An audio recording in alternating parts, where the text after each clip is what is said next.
So for today's mixture, I am using 2 cups of sugar, a half a cup of water, 1 tablespoon of distilled white vinegar. I have chosen to use the Granny Smith apples because I like the taste and they're very small and these are easier to handle, especially when you're cleaning. Sticks of your choice. Also, my airbrush color.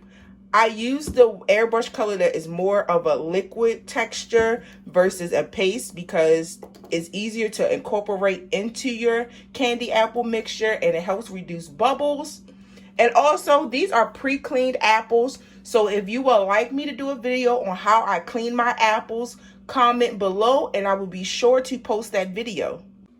Okay, so in my saucepan, to start my mixture off, I will combine my 2 cups of sugar, half a cup of water, and my tablespoon of vinegar. Before I cut the stove on, I will thoroughly combine and mix my mixture together. If you have granules of sugar on the side of your pot, you can scrape the sides and this will reduce burning in your mixture because you don't want the sides of your pot to have burnt sugar while you're trying to dip your apples because that will also affect your mixture. So as you can see, it's nice and smooth. If you have a candy thermometer, you will want this to reach 300 degrees.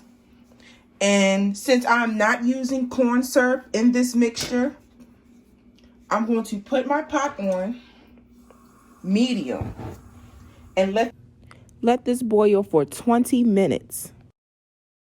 Okay, if you do not have a candy thermometer, you will need a glass of cold water that you can see through. I will test the mixture out by dipping my spoon into my candy mixture and dropping it in the water. If it forms a hard candy when it drops into the water, that's how you know your mixture is done. As you can tell, my candy froze. When you pick it up, you should end up with a hard candy mixture that's breakable, you can see. And that's how you test your candy if you do not have a candy thermometer. Since you guys just see me test my candy mixture is ready. I'm going to turn off my pot. As you can see, it's nice and bubbly. Since I will be adding color to this, you don't want to stir too much because you don't want to add a lot of air bubbles. But since these will be Galaxy Marble feature candy apples, you will see me take my color pink. I will do 2 drops, well 3. I'm going to add my red color in and do 2 or 3 drops, as much as you want. I am just going to swirl it through. You can probably hear the candy. I'm not going to turn it too much. This is where you would take your apple. When I place my stick in, I place my stick on the bottom side of the apple and not the top. That's if you want your apple to sit right. So I'm going to turn my pot some, take my apple, dip it thoroughly around. And I like to coat my apple all the way to the top. And as you can see next to me, I don't have a mat, so I line my table with my parchment paper. I'm going to take my next apple. I'm going to dip this thoroughly around. And when you drop it, you will have that marble effect because there's no telling where your color is going to go. And you might want to move fast, considering that your candy will harden up very quickly. I wipe my ends off. and place on my table. To decorate my candy apple, I have pre-melted white chocolate candy melt. I have my gold edible paint, and I also have my pre-made fondant pieces that I will be putting on my candy apple today. When you guys are doing these candy apples, it's really up to your creativity, what you want to do, how you want to decorate it. You can let your imagination run wild. With these fondant pieces, I just put the chocolate on the back and I'm going to stick them onto the stick using the chocolate. I am not a professional. I did not go to school for this. So everything that I have learned from YouTube and just by trial and error.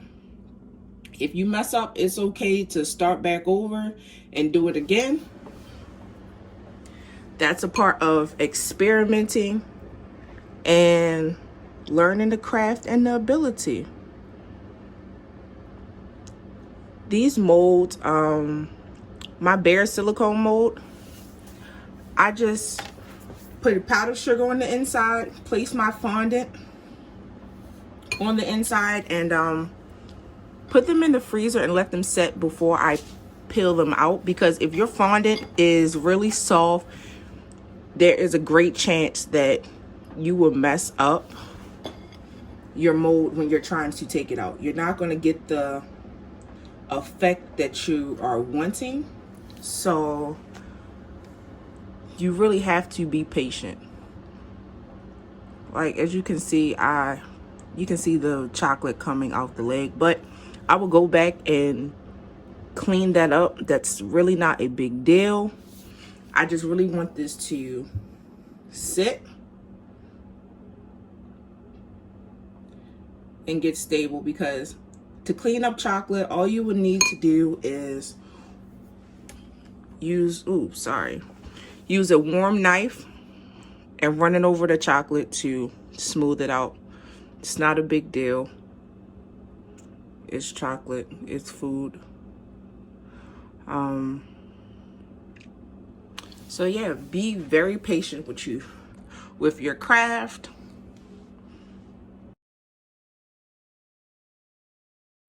These are my finished apples. Thank you guys for staying tuned and watching my video. Don't forget to like, comment, and subscribe, and hit that bell button for more notifications.